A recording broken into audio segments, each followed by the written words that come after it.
ఇక్కడ మనం చూస్తున్న సైన్స్ ఇన్నోవేషన్ ఏంటంటే సెన్సార్తో నడిచే స్మార్ట్ బేబీ క్రాడిల్. ఈ ఎగ్జిబిట్ 2025 ఇన్స్పైర్ అవార్డ్స్కి సంబంధించి జెడ్పీహెచ్ఎస్ కోడేరు నాగర్ కర్నూలు డిస్టిక్ నుంచి స్టేట్కి సెలెక్ట్ అయింది. So congratulations student Chandu and Gurumurthy sir. ఈ ఎగ్జిబిట్ ఇంపార్టెన్స్ ఏంటంటే చిన్నపిల్లలు ఏడ్చినప్పుడు ఆటోమేటిక్గా సెన్సార్ సహాయంతో ఊయల కదులుతుందన్నమాట. అంటే ఇంట్లో వాళ్ళు నిద్రలో ఉన్నప్పుడు, పనులలో ఉన్నప్పుడు మనకి డిస్టర్బెన్స్ లేకుండా ఆటోమేటిక్గా కదులుతుంది. అలాగే పిల్లలు బెడ్ వెట్టింగ్ పక్క తడిపేసినప్పుడు ఒక బజర్ సౌండ్ మనల్ని అలర్ట్ చేస్తుంది. దానివల్ల పిల్లలకి చేంజ్ చేయొచ్చు.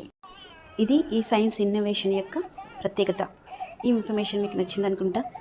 ఫస్ట్ టైం మన ఛానల్ చూస్తున్న వాళ్ళు లేదా ఇప్పటివరకు ఛానల్ సబ్స్క్రైబ్ చేయని వాళ్ళు please do subscribe. Thank you.